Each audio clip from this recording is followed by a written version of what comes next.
OBC uprising అంటే ఓబీసీల పోరుబాట రెండవ పుస్తకాన్ని ఇనాగ్రేషన్ చేసే కార్యక్రమానికి నన్ను ఆహ్వానించినందుకు మిత్రులు సోదరులు నరహరి గారికి నా యొక్క శుభాభివందనాలు, నమస్సుమాంజాలు.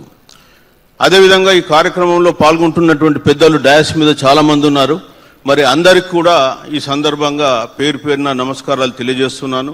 అదేవిధంగా ఈ కార్యక్రమంలో పాల్గొంటున్నటువంటి పద్మశాలి సోదర సోదరిమణులు, సర్పంచులు, అదేవిధంగా ఇతరులు పాత్రికేయ మిత్రులందరికీ కూడా నా యొక్క నమస్సుమాంజాలు. మొట్టమొదట ఒక ఓబీసీల పోరుబాట రెండవ part sequel to first part రాసి మరి మనకు అందిస్తున్నటువంటి నరహరి గారిని ఈ సందర్భంగా ప్రత్యేకంగా మనం అభినందిద్దాం. మీరందరూ ఒక్కసారి గట్టిగా చప్పట్లతో వారికి అభినందనలు తెలపండి. సహజంగా సర్వీస్లో ఉన్నప్పుడు ఎవరు కూడా ఇట్లాంటి వాదాన్ని ఎత్తుకోవడానికి ఇష్టపడరు. ఎందుకంటే పాలకులు ఏ విధంగా ఇబ్బందులు పెడతారో మాకు తెలుసు సర్వీస్లో ఉన్నప్పుడు. కానీ ఒక ధైర్యంగా ముందుకొచ్చి మరి ఒక పుస్తక రచనకు ఒక కార్యక్రమానికి శ్రీకారం చుట్టి ఓబీసీల మాటను తన మాట ఓబీసీల మాటగా చెప్తున్నటువంటి నరహరి గారికి ఈ సందర్భంగా ప్రత్యేకంగా మనం అభినందనలు తెలియజేయాల్సిన అవసరం ఎంతైనా ఉంది.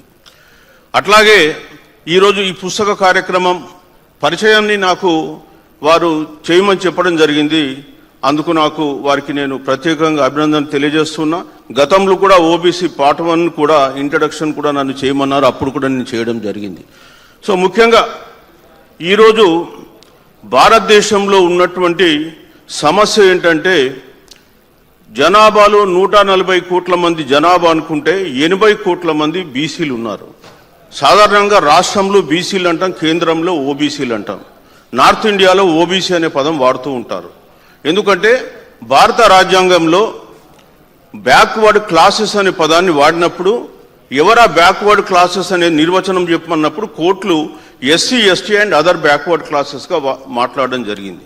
అందుకే రాజ్యాంగంలో ఓబీసీ అనేటువంటి పదం ఎక్కడా లేదు, కానీ వాడుకలో ఓబీసీ పదం వచ్చింది. రాజ్యాంగంలో ఉన్న పదం ఎస్సీలు, ఎస్టీలు, socially educationally backward classes, SC BCs అని ఉంటారు. మీరు ఆర్టికల్ 340 తీసినా, ఆర్టికల్ 15(4) తీసినా ఇదే పదం ఉంటుంది. కానీ ఓబీసీ పదం లేదు, బట్ వాడుకలో అది రావడం జరిగింది. 1921లో మొట్టమొదటి నెహ్రూ ఆ పదం వాడింది. సరే, ఆ హిస్టరీ నేను బోదలుచుకోలే. ఇప్పుడు మనం ఈ బుక్లోకి వచ్చేస్తే, ఈ బుక్లో మనం చూస్తే ఈ పుస్తకంలో మనం చూస్తే గత 80 సంవత్సరాలుగా బీసీల పట్ల జరుగుతున్నటువంటి అన్యాయాల గురించి, బీసీలు ఏ విధంగా ఈ స్వతంత్ర భారతంలో అణచివేయబడ్డారో అనేటువంటి విషయాల గురించి మనకు ప్రస్ఫుటంగా కనిపిస్తుంది. ముఖ్యంగా జనాభాలో అత్యధిక శాతం ఉన్నటువంటి బీసీలు ఇవాళ వాళ్ళ ప్రాతినిధ్యం ఏ రంగంలో చూసినా మనకు వాళ్ళ జనాభాకు దామాషా ప్రకారం కనిపించదు. ఈ పుస్తకం అదే విషయాన్ని స్పష్టంగా నొక్కి వ్యాఖ్యానిస్తుంటుంది. ఎందుకంటే ఈరోజు ఓబీసీలు అనే వాళ్ళు రాజకీయ రంగంలో కావచ్చు, విద్యా ఉద్యోగాలలో కావచ్చు, స్థానిక సంస్థల్లో కావచ్చు, ఆర్థిక రంగంలో కావచ్చు, న్యాయ వ్యవస్థలో కావచ్చు, ఏ వ్యవస్థలో చూసినా వీళ్ళకి అవస్థలు తప్ప ఇంకో విధంగా లేరు. మరి వారు దానికి కొన్ని ఈ పుస్తకంలో సూచనలు కూడా ఇచ్చినారు.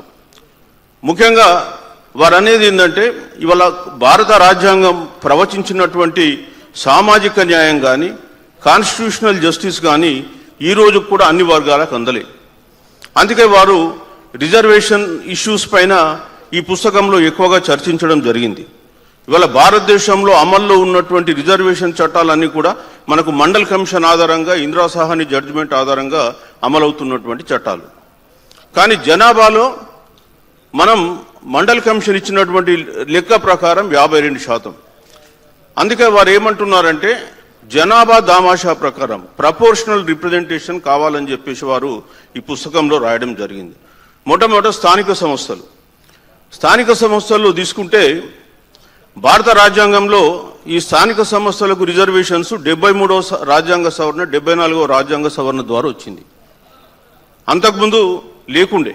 ఈ 73వ రాజ్యాంగ సవరణ ద్వారా మనకు పివి నరసింహరావు గారు ఉన్నప్పుడు 1994లో వచ్చింది. అంతకుముందు మనకు ఆంధ్రప్రదేశ్లో, సంయుక్త ఆంధ్రప్రదేశ్లో ప్రత్యేకంగా మన రాష్ట్రంలో రిజర్వేషన్లు ఉండే, కానీ నార్త్ ఇండియాలో లేకుండే.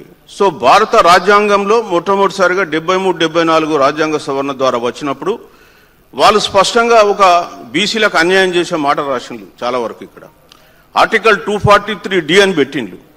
243D అని పెట్టి అందులో 243D1లో ఎస్టీలకు జనాభా దామాషా ప్రకారం ఇవ్వమన్నారు. మహిళలకు 1/3 రిజర్వేషన్ ఇవ్వమన్నారు 243D2 ఆ తర్వాత. కానీ D6కు వచ్చేసరికి ఓబీసీలకు రాష్ట్రాలు రిజర్వేషన్లు ఇచ్చుకోవచ్చు అన్నాడు. ఎంత ఇచ్చుకోవాలనేది ఏం చెప్పలే. అందుకే కోర్టులు ఏం చేసిన ఇంటర్వ్యూన్ అయ్యి 2010లో కృష్ణమూర్తి వర్సెస్ కర్ణాటక కేసులో 50% సీలింగ్ దాటదని ఇందిరా సాహ్ని జడ్జిమెంట్ దీనికి వర్తింపజేసి 50% సీలింగ్లో ఎస్సీలకు జనాభా దామాషా ప్రకారం ఇచ్చి మిగతాది ఓబీసీలకు ఇవ్వని చెప్పి ట్రిపుల్ టెస్ట్ అని కూడా పెట్టింది. దాంతో ఓబీసీల అవకాశాలు సన్నగిలినాయి. ఇవాళ వారి ఆర్గ్యుమెంట్ ఏంటంటే ఈ 50% రిజర్వేషన్ అనేటువంటి దాన్ని సడలింపజేయాలి. అట్లనే విద్యా ఉద్యోగాలలో కూడా మనకు ఎస్సీలకు దామాషా ప్రకారం ఇచ్చేసి బీసీలకు మిగతాది 50%లో మిగతాది ఇవ్వమంటున్నారు ఇవాళ ఈ జడ్జిమెంట్ ప్రకారం. వాస్తవానికి ఏంటంటే 50% సీలింగ్ అనేది 1961లో Balaji versus state of Mysore case కింద ఒక సూచన ఇచ్చారు. దాన్ని కోర్టులు తక్షణం అనుసరించడం మొదలుపెట్టిన ఇవాళ జ్యుడిషియల్ ప్రిన్సిపల్ అయిపోయింది. ఇవాళ మన తెలంగాణ రాష్ట్రంలో కూడా జీవో 9 ద్వారా స్థానిక సంస్థలు 42% రిజర్వేషన్ ఇస్తే కోర్టులు కొట్టేసినాయి. కోర్టులు అంటే ఇక్కడ స్టే ఇచ్చినాయి, ఇంకా కొట్టేయలే, స్టే అయితే వచ్చింది. ఇవాళ ఆంధ్రప్రదేశ్లో కూడా బీసీలకు 34% అంటున్నారు. దానికి కూడా సేమ్ గతి పడుతుందని చెప్పి నేను అనుకుంటున్నాను. ఎందుకంటే జ్యుడిషియల్ యాక్సెప్టెడ్ ప్రిన్సిపల్ 50% దాటద్దు. దాన్ని దాటించాలంటే ఏం చేయాలనే దానిపైన వారు మాట్లాడడం జరిగింది. ఖచ్చితంగా కావాల్సింది రాజ్యాంగ సవరణ జరగాలి. ఈ రాజ్యాంగ సవరణ జరగాలంటే బీసీలకు సంబంధించినటువంటి జనాభా ఉండాలి, జనగణన జరగాలి. దాన్ని నేను లాస్ట్లో మాట్లాడతాను. ఇప్పుడు వారు పుస్తకంలో చెప్పిన దాంట్లో ఈ ప్రిన్సిపల్ ఏంటంటే, ఒకటి లోకల్ బాడీస్లో రిజర్వేషన్స్ జనాభా దామాషా ప్రకారం సవరించాలి, విద్యా ఉద్యోగాలలో సవరించాలి, రాజకీయ రంగంలో కూడా బీసీలకు రిజర్వేషన్లు ఇవ్వాలి. అట్లాగే ఈడబ్ల్యూఎస్ రిజర్వేషన్స్ గురించి కూడా వాళ్ళు మాట్లాడినలు. ఈడబ్ల్యూఎస్ రిజర్వేషన్లు కూడా మన తెలంగాణ రాష్ట్రంలో తీసుకుంటే 56.33% బీసీలు ఉన్నాం, 18.6% ఎస్సీలు ఉన్నారు, ఎస్టీలు 10% ఉన్నారు. మొత్తం కలుపుకుంటే 84%, 84.45 అవుతారు. 15.55 ఓసీలు ఉన్నారు. అందులో 12 లక్షల మంది కులం చెప్పని వాళ్ళు ఉన్నారు. వాళ్ళని తీసేస్తే 12.35% అయింది. అందులో మొట్టమొదట కేంద్ర ప్రభుత్వం ఏమన్నది, అప్ టు 10% అన్నది. 10% ఇవ్వాలని కాదు, 10% వరకు ఇవ్వచ్చు. తమిళనాడు అసలు ఇస్తలే, కొన్ని రాష్ట్రాలు 4% ఇస్తున్నాయి. నార్త్ ఈస్ట్ స్టేట్లలో 6 స్టేట్లు ఇవ్వడం లేదు మేము ఇవ్వమని చెప్పి. కానీ తెలంగాణలో ఇవాళ నేను చెప్పిన శాతం ప్రకారం ఓసీలు 12.35. మొట్టమొదట కేంద్రం ఇచ్చిన సూచనల ప్రకారం 5 ఎకరాల భూమి దాటినటువంటి ప్రతి ఒక్క కుటుంబం దీనికి ఇనెలిజిబుల్. మరి తెలంగాణలో మీ దగ్గర గవర్నమెంట్ దగ్గర డాటా ఉంది, 5 ఎకరాలు దాటినటువంటి ఓసీలు ఎంతమంది ఉన్నారు? అవి తీసేస్తే నాకు తెలిసి ఒక 6% మంది జనాభా ఎగిరిపోతారు. ఆ తర్వాత వాళ్ళకు ఉన్నటువంటి ప్రభుత్వ ఉద్యోగాలు తీసేస్తే వాళ్ళు 4%కు మించిరారు. 4% ప్రజలకు 10% రిజర్వేషన్ ఎట్లు ఇస్తారు? మేము అడిగే ప్రశ్న అది. అదేవిధంగా వారు బీసీలలో కూడా అందరూ సమానంగా లేరు, కొంతమంది అత్యంతంగా వెనుకబడినటువంటి వర్గాలు ఉన్నాయి. ఈరోజు కూడా కేంద్రంలో రోహిణి కమిషన్ ఒక కమిషన్ పెట్టి ఆ రోహిణి కమిషన్ రిపోర్టు కేంద్ర ప్రభుత్వానికి గత 2023లో ఇవ్వడం జరిగింది. అందులో కేంద్రంలో ఓబీసీ క్యాస్ట్ లిస్టులో 2633 కులాలు ఉన్నాయి. ఆ 2633 కులాలలో 983 కులాలు ఈ రోజు వరకు కేంద్రంలో గత 80 సంవత్సరాలుగా ఒక్క ఉద్యోగం కూడా సంపాదించలేదు. ఇది నేను చెప్పింది కాదు, రోహిణి కమిషన్. అందుకనే అది క్లాసిఫికేషన్ కావాలని చెప్పేసి వారు కూడా కోరడం జరిగింది. అయితే వీటన్నిటికీ మూలం ఏంటంటే వారు ఒక సమస్య కూడా చెప్పారు. ఓబీసీ రిజర్వేషన్స్కు మనం డ్యూయల్ కాన్స్టిట్యుయెన్సీస్ అంటే ద్వంద్వ కాన్స్టిట్యున్సీలు ఇవ్వాలి అంటే గతంలో కూడా మన దగ్గర ఉంది. 1952 ఎలక్షన్స్ జరిగినప్పుడు 51, 52లో, అదేవిధంగా 57లో ఎన్నికలు జరిగినప్పుడు ఎస్సీ రిజర్వ్డ్ కాన్స్టిట్యున్సీ ఉంటే ఆ ఎస్సీ రిజర్వ్డ్ కాన్స్టిట్యున్సీలలో జనరల్ క్యాండిడేట్ కూడా ఇంకోటి ఉంటుండే, కాకపోతే కాన్స్టిట్యున్సీస్ పెద్దగా ఉంటుండే. సో ఎస్సీ రిజర్వ్లో మనకు ఇప్పుడు నల్గొండ ఉంది. 1952లో నల్గొండ ఎస్సీ రిజర్వ్డ్, అట్లనే జనరల్ క్యాండిడేట్ కూడా ఉన్నాడు. అంటే ఇద్దరు ఉంటుంది ఆ రిజర్వ్డ్ దాంట్లో, అట్లనే ఇవ్వాలని వారి ఉద్దేశం. సరే, దీనిపైన కొంత డిబేట్ జరగాల్సిన అవసరం ఉంది. ఎందుకంటే 1961లో ఒక చట్టం ద్వారా మనం డ్యూయల్ కాన్స్టిట్యున్సీస్ని తీసేసినాం. రాజ్యాంగంలో ఉండొద్దు అనేం లేదు. యాక్చువల్గా 1952లో ఫస్ట్ లోక్సభలో 488 లోక్సభ సీట్లు ఉన్నాయి. అందులో ఈ 488లో 84 సీట్లు 2 డబుల్ సీట్లు ఉన్నాయి. ఒక్క సీటులో 3 ఉన్నారు వెస్ట్ బెంగాల్లో, ఎస్సీ, ఎస్టీ అండ్ జనరల్. అట్లనే మహారాష్ట్రలో ఇగత్పురిలో కూడా ఒక అసెంబ్లీ కాన్స్టిట్యున్సీలో 3 ఉన్నారు.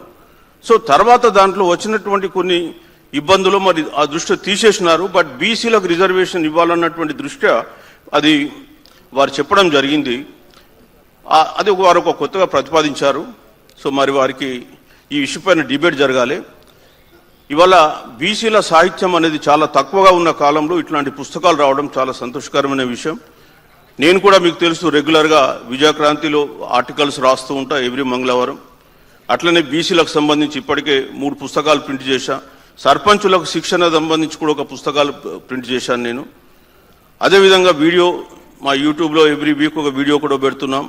మీటింగ్లు కూడా పెట్టి మేము ఎక్స్ప్లెయిన్ చేస్తున్నాం. ఇవాళ మనం ఎంత ఎక్స్ప్లెయిన్ చేసినా రాజకీయంగా మన వాటా మనకు రాలే. రాజకీయంగా వాటా రాకపోతే మనం ఎప్పుడు కూడా మనం అనుకున్నది సాధించుకోలేము.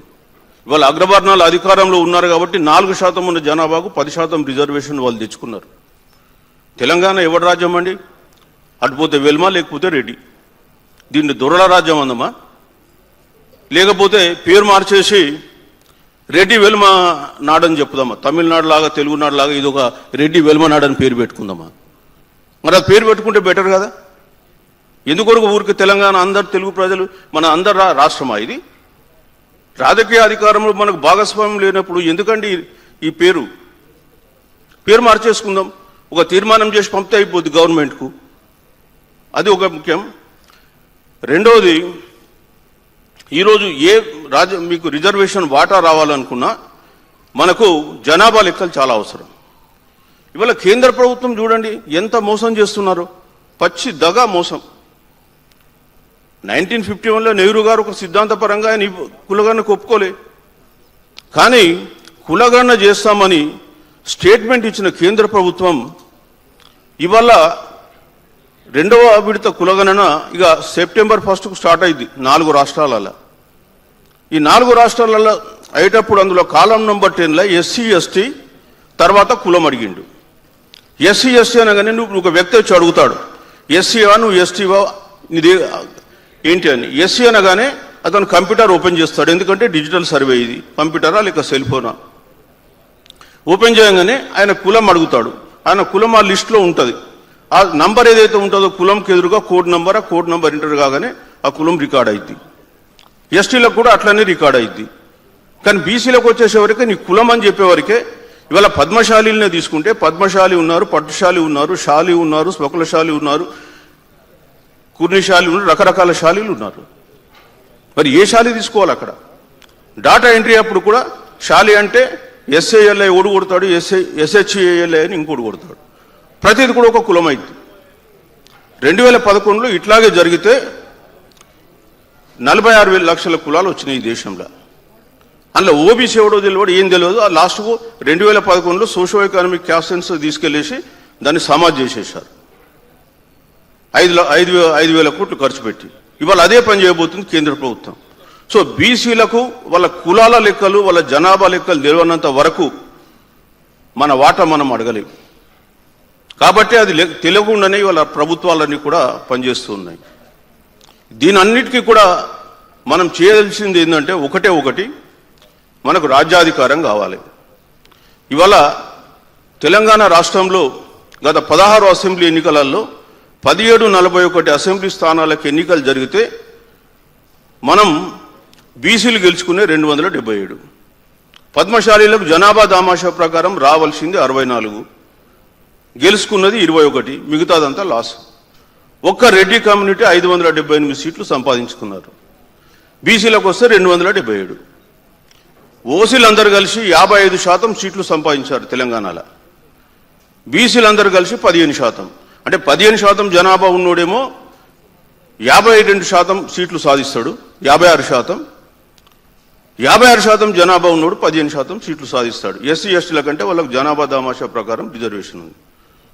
ఈ విషయం మనం ఆలోచించకుండా ఓటేసేటప్పుడు వాళ్ళకు ఓటేసుకొని లేదా ఓటేసేటప్పుడు దేనికో అమ్ముడు పోయి ఈరోజు మాకు వాళ్ళ దగ్గరికి వెళ్ళి యాచిస్తుంటే కుదరదు. ఈ పుస్తకంలో అందుకనే ఈయన పోరుబాట అని పేరు పెట్టాడు. మనం ఈ పోరుబాట పట్టకపోతే మళ్ళీ రాబోయే కాలంలో మనకు ఇదే బానిసత్వం ఉంటుంది. సో ఈ బానిస బతుకులే బతకాల్సి ఉంటుంది. అందుకొరకే బీసీలు మెజారిటీగా 56% ఉన్నటువంటి తెలంగాణ రాష్ట్రంలో ఖచ్చితంగా రాజ్యాధికారంలోకి రావాలంటే మన ఓటు మనం వేసుకునే విధానం మన వాళ్ళకు మనం నేర్పాలి. ఇట్లాంటి పుస్తకాలు దానికి ఎంతగానో ఉపయోగపడతాయి. ఖచ్చితంగా మరి పుస్తకం అందరూ చదవాలి. మన దగ్గర ఉన్న దరిద్రం ఏంటంటే చదవరు, పుస్తకాలు ఆర్టికల్ చదవరు, వీడియోలు పెట్టినా చూడరు, మీటింగ్లు పెట్టినా రారు. మరి ఎట్లా మారుతారా మీరు? ఇవాళ ఆయన చేస్తున్నటువంటి ఉద్యమం కానీ మేమందరం చేస్తున్నాం డయాస్ మీద ఉంది ఉద్యమం కానీ ఇదంతా మాకు వచ్చే లాభం ఏం లేదు. మేము ఆల్రెడీ క్రీమీ లేయర్, మాకు ఈ లేయర్లో మాకు సంబంధం లేదు, మా కుటుంబ సభ్యులు కూడా బెనిఫిట్ కారు. కానీ మనం ఏ సమాజం నుంచి వచ్చినామో సమాజానికి ఎంతో కొంత మేలు చేయాలనే ఉద్దేశంతో మేము ఉద్యమాలు చేస్తున్నాం. నేను కానీ పూర్ణచంద్రరావు గారిని, ఇప్పుడు నరహరి గారు కానీ. సో మేము చేస్తున్న దానికి మీరు కొంత మద్దతుగా ఉంటే ఉద్యమం ఇంకా లేస్తుంది. మీరు ఇట్లా స్తబ్దతగా ఉంటే ఇదే ఇబ్బంది అయింది. కాబట్టి మీరు కొద్దిగా యాక్టివేట్ కావాలి, పోరుబాట పట్టాలి. తెలంగాణ అనేక ఉద్యమాలు నడిచినాయి. ఇవాళ సాయుధ తెలంగాణ పోరాటం జరగచ్చు, నక్సలైట్ ఉద్యమం జరగచ్చు, తెలంగాణ కొరకు మలిదశ తొలిదశ ఉద్యమాలు జరగవచ్చు. కానీ బీసీల కొరకు జరిగిన ఉద్యమం లేదు. ఇవాళ బీసీల కొరకు ఉద్యమం చేద్దాం రండి అంటే మీ అందరూ స్తబ్దంగా ఉంటే ఎట్లా? అందుకే ఇట్లాంటి సాహిత్యం మనకు పనికొస్తుంది, నేర్చుకోండి. రాబోయే కాలంలో ఉద్యమంలోకి రండి, 100% రాజ్యాధికారం తెచ్చుకుందాం. సో మరి ఆ దిశలో మన అందరం ప్రయాణం చేద్దాం. మరి అట్లాంటి మంచి పుస్తకాన్ని అందించిన నరహరి గారికి నేను ప్రత్యేకంగా ధన్యవాదాలు తెలుపుతూ నాకు ఈ అవకాశం కల్పించేందుకు మీకు ధన్యవాదాలు తెలుపుతూ సెలవు తీసుకుంటున్నాను. Thank you.